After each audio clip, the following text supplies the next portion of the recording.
करना है 10 नंबर पे, ठीक है। अच्छा चलिए तो पढ़ाई ठीक है। आप देख रहे हैं बस्तर संदेश और मैं बस्तर की गतिविधि चुनाव से लेकर आपको हमेशा रूबरू कराते आ रहा हूं। और इस बस्तर की भौगोलिक और इकोनॉमिक जो कंडीशन है, ये सारी चीज़ों से आपको हमारे चैनल के माध्यम से जानकारी मिल रहा होगा। फ़िलहाल हम लोग अभी एक गैरेज में हैं। आप देखने से अचंभित होंगे, ये अलाइनमेंट का गैरेज है। मैं कैमरामैन से कहना चाहूँगा थोड़ा सा उस गैरेज की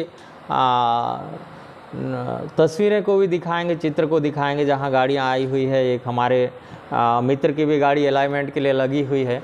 और उस साइड में दिखाएंगे थोड़ा सा वो जो चॉकलेटी कलर की गाड़ी है, वो है नामचीन जो चेहरे हैं। आप अभी नए नए जो राजनीति में आए हैं, प्रकाश गोटा जी, जो हीरा छाप जिनको मिला हुआ है। और ये हमारे बस्तर संभाग के नए और एकदम नवीन चेहरे हैं, जो बस्तर की स्थिति से रग रग से वाकिफ़ हैं। और आपको बता दूं, प्रकाश गोटा जी MBBS भी हैं, जिनके पास एक अच्छी डिग्री है, जो ग्रेजुएशन कंप्लीट कर चुके हैं, जिनकी तमन्ना हमेशा से देश सेवा की ओर रही है, बस्तर सेवा की ओर रही है।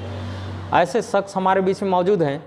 इनसे ज़रा जान लेते हैं कि बस्तर में इस राजनीति समीकरण में शामिल होने के पीछे इनके मंशा क्या थी और किस तरह से ये अपने आम जीवन में ज़िंदगी जी रहे हैं। क्योंकि ये उस संवेदनशील एरिया से हैं जहाँ पे नक्सलियों की तूती बोलती थी, और आज भी माओवाद का जिस तरह से प्रभाव है उस क्षेत्र में, ऐसे जगह से हैं। और एक अच्छा प्रयास कहना चाहिए जो लोकसभा सीट में दाखिला दिया है और जिनको सांसद प्रत्याशी का टिकट मिला हुआ है। हमारे बीच में प्रकाश गोटा जी मौजूद हैं। प्रकाश गोटा जी, हमारे इस बस्तर संदेश के न्यूज़ चैनल में आपका स्वागत है। बहुत बहुत धन्यवाद सर। गोटा जी, आप एक बात बताइए, आप एक अंदर क्षेत्र से हैं और आप एक अच्छे ग्रेजुएशन डिग्री कर चुके हैं, ग्रेजुएशन कर चुके हैं। आपकी तमन्ना इस राजनीति समीकरण में कैसे हुई, किस हालात ने आपको यहाँ तक पहुँचाया? देखिए, मैं तो सरकारी नौकरी करना चाहता था, लेकिन हालात ऐसे बन गए कि मेरे को राजनीति में आना पड़ा। यहाँ पे लगातार आदिवासियों का शोषण हो रहा है। हमारा जो बात है वो शासन प्रशासन सुनता नहीं है, तो इसलिए मैं नामांकन डाला हूँ और मुझे चुनाव चिन्ह हीरा चाप मिला है। जी। और लगातार जन संपर्क में है हम लोग, प्रचार प्रसार भी कर रहे हैं और लोगों से मिल रहे हैं। तो तीसरा विकल्प भी चाहता है। लगातार दोनों राष्ट्रीय पार्टियाँ यहाँ पे लगातार शोषण करने का काम की है। स्वास्थ्य, सड़क, शिक्षा भी देखेंगे तो यहाँ के लोगों को आज तक नहीं मिला। इनके पीछे हम लोग को शिक्षा से वंचित इसलिए रखा गया कि हम पढ़ लिख जाएं तो हम हक अधिकार की बात करेंगे। इसलिए हम लोग को शिक्षा से बेदखल रखने का काम किया। और यहाँ से हम लोग का जो भी है खनिज संपदा है वो लगातार ले जा रहे हैं, लेकिन हम लोग को उसके बदले आज तक कुछ इन्होंने दिया नहीं है। जब तक हम लोग अपना हक अधिकार की बात के लिए ही लगातार संघर्ष कर रहे हैं। और यहाँ पे आप देख सकते हैं आए दिन नक्सल हिंसा हो रहा है, उस पर भी कोई विचार इन लोग नहीं कर रहे हैं। लेकिन अभी गृह मंत्री शांति वार्ता करने के लिए माओवादियों के साथ एक बैठक रखा था और एक स्टेटमेंट जारी किया था कि हम मुख्य धारा से जुड़ने के लिए नक्सलियों के साथ शांति वार्ता करना चाहते हैं। देखिए, बोलने से नहीं होता है, जाके इन चीज़ों को ज़मीनी स्तर पे बातचीत करना पड़ेगा। तो ये लोग केवल हवा में बात करने से ये सब संभव नहीं है। बिल्कुल, कहीं ना कहीं सरकार की जो प्रयास है ये सफल होती है, कहीं विफल होती है। तो ज़मीनी स्तर से मुद्दे को समझने की ज़रूरत है, तब जाके किसी बड़े स्तर में माओवाद के साथ शांति वार्ता हो सकती है। कहीं ना कहीं उसको पहल किया जाए तभी हो सकती है। तो गोटा जी, आपसे एक सवाल है। आप यानी कब से राजनीति में हैं और आपके पास इतनी डिग्री होने के बावजूद भी राजनीति में आने का जो मुख्य मुद्दा, जो कारण है, वो क्या है? देखिए, यहाँ पे दोनों राष्ट्रीय पार्टियां का जो नेता है वो पूंजीपतियों से चंदा लेकर के सिर्फ पूंजीपतियों के लिए काम कर रहे हैं। आम जनता के लिए कोई भी कार्य नहीं किया जा रहा है। आप मुख्यालय में ही से 40-50 किलोमीटर की दूरी पे देखेंगे, वहाँ पे पीने के पानी की सुविधा तक नहीं है। यहाँ पे हॉस्पिटल का सुविधा नहीं है। लोग लगातार पलायन कर रहे हैं और ऐसे ही स्थितियाँ बनी हुई है।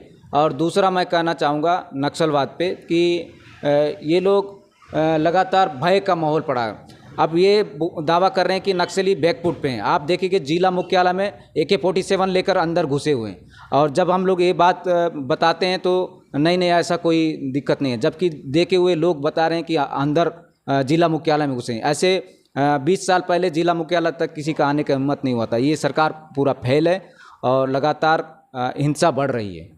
ये जो बड़ी ये प्रेस वार्ता होती है कि नक्सली बैकफुट में है, नक्सलियों को मार गिराया, इसमें मर कौन रहा है? देखिए दोनों तरफ से आदिवासी मर रहे हैं, या फिर आप फर्जी मुखबिर के नाम से भी देखेंगे तो आदिवासी की हत्या हो रही है। आप दूध पीती बच्ची 1 जनवरी को उसकी हत्या हो गई। तो ये कहीं ना कहीं दोनों तरफ से हम आदिवासियों की हत्या किया जा रहा है।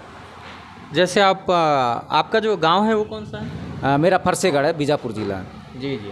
तो आप जिस गांव में बिलोंग करते हैं, जिस गांव से, उस गांव में अभी क्या स्थिति है? वहाँ पे कितने आप स्वयं को सुरक्षित और क्षेत्र को सुरक्षित समझते हैं? देखिए सुरक्षित तो कोई भी नहीं है। 2-4 दिन पहले यहाँ पे एक मजदूर का IED ब्लास्ट हुआ था और उसका मृत्यु हो गया।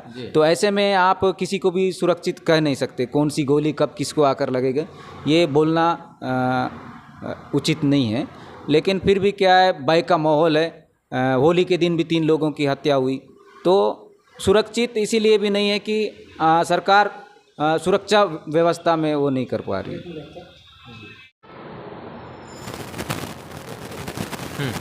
हेलो गोटा जी, आपसे और एक सवाल है। आप बस्तर के जो मूलभूत सुविधाएं हैं, इसको लेकर आप कहाँ तक संतुष्ट हैं? यहाँ गरीबी उन्मूलन हो गया, गरीबी कम हो गया, चावल दिया सरकार, फिर तेंदुपत्ता का रेट बढ़ा दिया, रोजगार गारंटी से काम मिल रहा है, ऐसा सरकार तरह तरह की दावा करती है और घोषणा पत्र में भी उल्लेख किया गया है कई जगह कि हमने ये किया वो किया। आप कहाँ तक संतुष्ट? देखिए मैं इससे बिल्कुल भी संतुष्ट नहीं हूँ। आप लगातार देखेंगे कि यहाँ पे सारी चीज़ें जो है ना कागज़ पे किया जाता है, ज़मीनी स्तर पे कुछ भी नहीं है। आप रोज़गार का बात करें तो रोज़गार भी बाहर के लोगों को मिल रहा है। यहाँ के लोगों को उस लायक ये लोग नहीं बना रहे हैं कि यहाँ के लोग आसानी से रोज़गार पाएँ। आप गुड शिक्षा नहीं प्रोवाइड कर पा रहे हैं। आप स्वास्थ्य के मामले में देखेंगे तो यहाँ पे एक ही डिमरापाल हॉस्पिटल है, उसको 2 नाम जा रहा है, तो कभी बलीराम कश्यप जी के नाम से। देखिए कागज़ में भले 2 बने होंगे लेकिन हॉस्पिटल तो एक ही है। तो यहाँ पे आयुष्मान कार्ड की बात करें तो आयुष्मान कार्ड जो है वो भी चल नहीं रहा है, प्राइवेट में चल नहीं रहा है। तो फिर आयुष्मान कार्ड बना के हम 5 लाख 10 लाख ऐसा बोलने से नहीं होता है, उसको अप्लाई भी किया जाना पड़ेगा। बिल्कुल, कई चीज़ें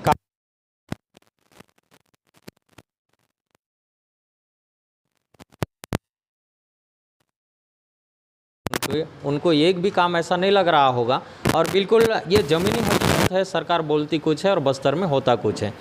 सिलगेर की जो घटनाएं हैं, सिलगेर में आज भी लोग डटे हुए हैं। क्या उनके मुख्य उद्देश्य, क्या मांगे हैं और उनकी मांगों को अनसुना क्यों किया जा रहा है? देखिए लगातार यहाँ पे आंदोलन हो रहा है, चाहे वो अम्बेली की बात हो, चाहे ओरछा साइड की बात हो, चाहे सिलगेर की बात हो।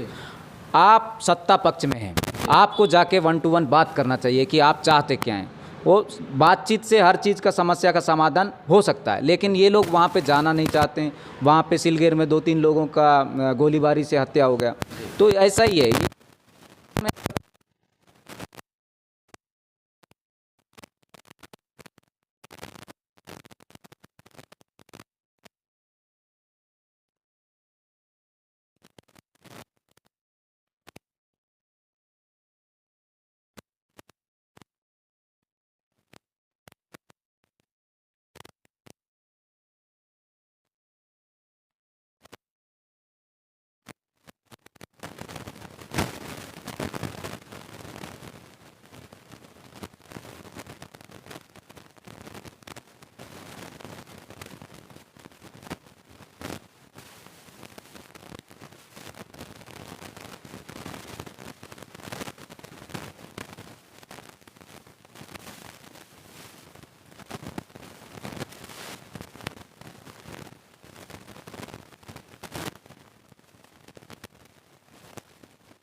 अपने इशारे पे काम कराना चाहते हैं, इसीलिए दोनों राष्ट्रीय पार्टियां ऐसा काम करने का काम कर रही हैं।